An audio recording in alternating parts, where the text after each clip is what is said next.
Good afternoon, YouTube family.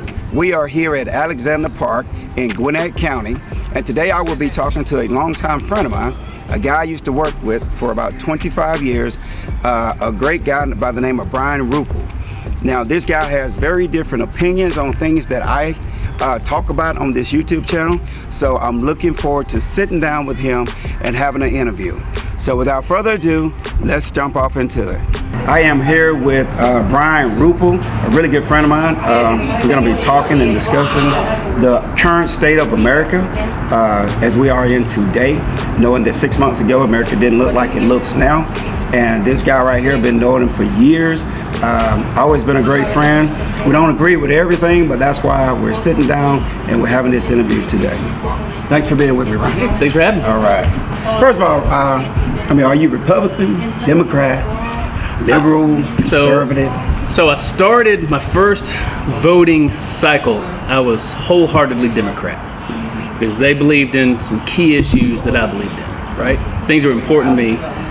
So I voted almost straight ticket Democrat first go round. And then I figured out they weren't actually about fixing any of those things. They were about keeping them around so I would vote for them the next go round. And found that offensive. So then I kind of walked away from the Democrats, started looking to say, well, if government's not going to be here to fix anything, well, let's at least make government as cheap as possible. So financially conservative. Next go round I voted for Republicans and Democrats, but Johnny Isaacson. Right. God bless Johnny Isaacson. I voted for Johnny Isaacson and he was going to slash spending. And then that man went in government and he voted for every spending and appropriations bill he could get his hands on, with the exception of anything that said abortion. I said, this man's not fiscally conservative at all. Right. So I walked away from the Republican Party. So now I lean libertarian. For a while I was a card-carrying member of the Libertarian Party,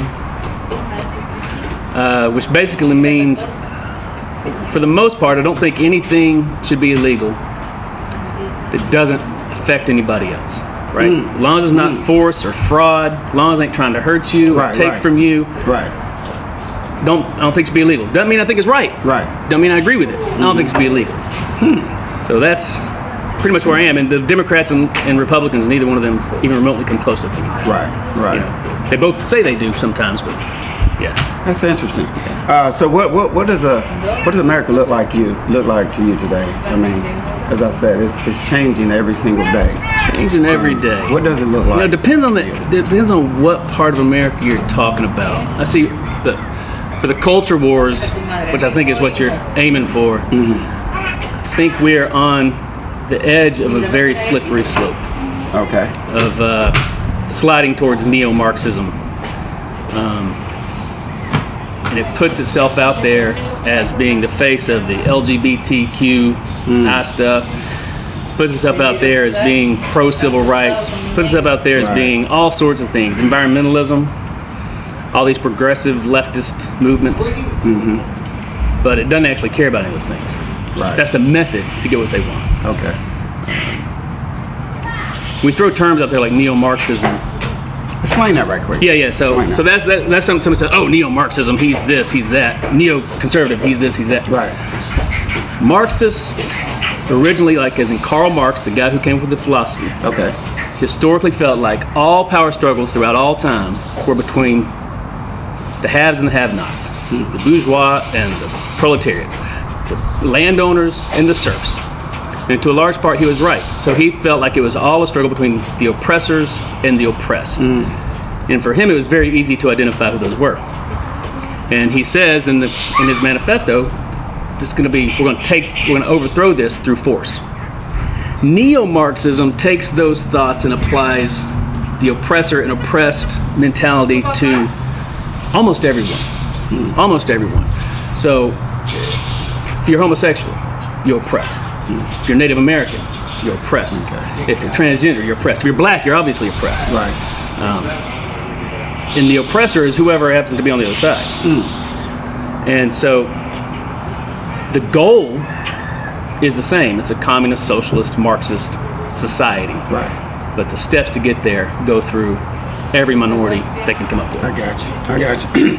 What about the Black Lives Matter movement? What do you think about that? I think there's a lot of confusion. Because there's the movement, And there's the organization. Right. So like nobody in the right mind thinks Black lives don't matter, other than like lunatics, you know, Klansmen and fringe people. No one thinks Black lives don't matter that I can think of. And I've lived in the South my whole life. Right. I've met so few outright, I hate Black people, racists. That, I mean, they're rare. Right. So the movement's one thing. The organization is another. And the organization, I think, is actually opposed to the actual heart of the movement. Why do you say that? Because, so the heart of the movement is, as I understand it, we Black people are not treated as whole people, right? Especially in the hands of the police. Right? Whether or not you agree with that or what, that is what I feel the heart of it. And that, I feel that. Because if you've ever been, I mean, as a white guy in the South, as a teenager, one of my best friends was a Black kid, and we would get pulled over routinely, and we finally, the officer let us know the whole reason was because white kids and Black kids aren't supposed to ride in the car together. Right. I feel it. And a lot of people have never been around enough Black people to understand that that is a thing. Yes. Right? And God bless them. I mean, there's places in America where there are no Black people. God bless those folks. I don't live in that world.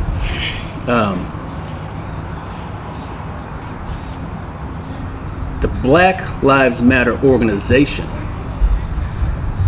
the three ladies that founded it, at least two of them outright say they're Marxists, trained Marxists, protesters, agitators, organizers. And I think it was, I think it's George Orwell, I could be wrong, who wrote in the 50s that the Marxists claim to want to represent and be the heroes of the poor people, of the oppressed. He said, in my dealings with them, I see no evidence of a love for the poor people, but what he did see was a hatred for the wealthy. Wow. And that's how he felt like the true Marxist motivation was. And the Black Lives Matter organization, that's what I see. Okay. I see hatred for white people. I see hatred for police. I see hatred for the government. I see hatred for America. Right.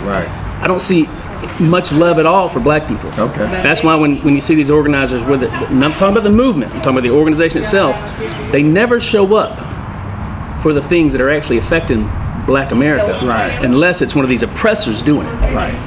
And there's a lot that affect Black America that ain't got nothing to do with oppressors. You're right. You're absolutely right. And I'm not denying the oppressors out there. Right. Anyway. So one of the things that, if you look on their website, they're very big on defunding the police. So what do you think about that? I mean, what would America look like, even with taking a pay cut for a police officer? Let's say we kept them, but we gave them a pay cut, or we made them do the same job for less money. What would America look like? I think that's a fantastic, perfect idea if your goal is to destroy the lives of everybody living in an urban environment. Because out in the country, out in the rural country, you might go a year without seeing a police officer. Right. I mean, I know, I lived there when I was a kid. I mean, we lived in the mountains. You didn't see cops. And when you did, you pointed. Like, hey, look, a cop. It's like, hey, look, a limousine, you know? In the city, they're everywhere. So let's take what happened to George Floyd. Why did that happen? Why did that cop do that? Now, we can say it's because he's racist. Which I don't doubt that he was. And if he's not racist, he's crazy. Right. But how do you get that guy doing that on that police force? He's moonlighting. We know that for one, right? He's moonlighting. Right. So he's not getting paid enough already to support his family. Right. Whether he's a Klansman or not, dude ain't making enough money to support his family. I had a stepdad who became a police officer. You know his qualifications were? What's that? He had a discharge from the military that wasn't dishonorable. Oh yeah. He has no training, but he's a cop. What's a soldier trained to do? Kill people. Right. I think if you defund the police, you're going to get more people like Chauvin. You're going to get more people with no training, no understanding. Right. And they're going to kill more people. Well, are they talking about even replacing the police? Because from what I'm saying, they want to defund the police, and they want to take that money and put it in organizations in the Black community that will do the police work. So I don't even know if they're really trying to replace the police. Or supplement them? Yes.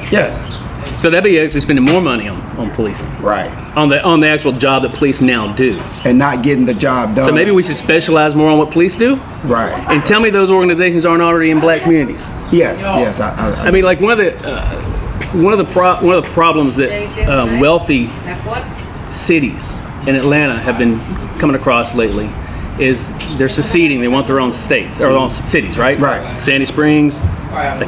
They wanted that one in North Fulton, Sharon Springs. They tried to do that one in South Forsyth. Right. Because they're angry that their tax dollars are being spent somewhere else. You know. And when you look at where the tax dollars are spent, they're collected in wealthy areas and spent in poor areas. These services are already there by government, and government sucks at it. And you're going to tell me you want more of that? You're already spending tons of money in these neighborhoods, and it's not working. Why is it not working? Because those people in government, their motivations at the top are not to take care of you and me. Right. It's power. Right. They want power. Right. I think the better idea than defunding the police is actually spend more money on them. Yeah. So you train them better. So I can never remember his full name. Young black kid, Elijah something. I forget his last name. McLean. Yeah. So you know the case? Yes. Young black kid. Well, I say kid. He's like in early 20s. Yes. Frail, meek, not a big dude at all. Right. But in August, he's walking down the street with a hoodie on, or a ski mask on. I don't care what color you are. That's weird, dude. Right. So the cops show up because someone calls the cops on him. Right. The cops get out and confront him. And almost immediately, the kid's backing up and he's visibly scared. Right. And he says, I am introverted. I'm very introverted. Please, I think he even says, don't touch me. Before the cops are even like trying to arrest him, he's freaking out. Yeah. Within hours, kid's dead, right? Yes. So if the cop is properly trained to recognize emotional, psychological issues, he's going to realize there's something going on with that kid. Right. Whoa, I don't need to touch him. Because if he's autistic and you touch him, you freak him out. Right. The cops don't have any clue. Then it's going to look like he's something that he's not, aggressive. Right, violent, exactly. He could be harmful and stuff like that. And if you're autistic and I put my hands on you, you're going to freak out. Yeah. And I'm going to kill you over it because I'm a soldier. I like that. Give them better training by investing more money. Yeah, you give them better training. You give them better. Okay, so the UPS driver, they carjacked the UPS driver. Right. And they filled if you look at that truck, there's bullet holes in the back of that truck. Why does any man issued a handgun not miss his target by 15, 20 feet? Right. Why is he not trained better even on that level? Right. So I think they need to be trained better. They need to have wider training. They need to be paid better. Right. Maybe moonlighting is outlawed. I don't want no sleepy cop. Right. Wielding a gun. That's a good point. And then, but the flip side of that is, to become a cop needs to be a lot harder. To get your foot in the door in the first place. You got to be, we need background checks. You need to pass better training. You need to be able to put that bullet where you point the gun. Right. If you can't run a 100-yard dash without passing out, you don't need to be a cop. Yes, I agree. But raise the pay, you raise the standards, you raise the training. You defund all that. You defund the police. You're going to have lower morale, and probably lower morality. Right. You're gonna have lower morale, you're gonna have worse cops, and you're gonna have more of the same problem. And that's what I think the neo-Marxists want. Okay. All right. I totally agree with that. Just about everything you said right there, I agree with it. Okay. So let's get down to this last question. Well, police brutality, real quick. I mean, is it a myth or is it real? Is it to this degree and not that degree? Or is it just I think it really depends. All in our heads? It depends. No, I don't think it's all in our heads. I think it really depends on where you are. Right. And I think it depends on the police officer. I think the real problem there isn't really even police brutality is the result. I think the problem is what we're talking about, defunding the police. Right. We need better cops. Right. Also, something that needs to change culturally in police departments is the blue brotherhood nonsense. Okay. You see me stomping on his neck and you don't call me out, you don't stop me. Yeah, turn to death. Yeah. That needs to change. And that's why police brutality is what it is. Okay, last question here. What could our current president do to make America great for every American? First thing that dude needs to do is shut up. Man, shut your mouth. Yeah. Because he does some really good things for all Americans, and then he says something that's like contrary to what he just did. Right.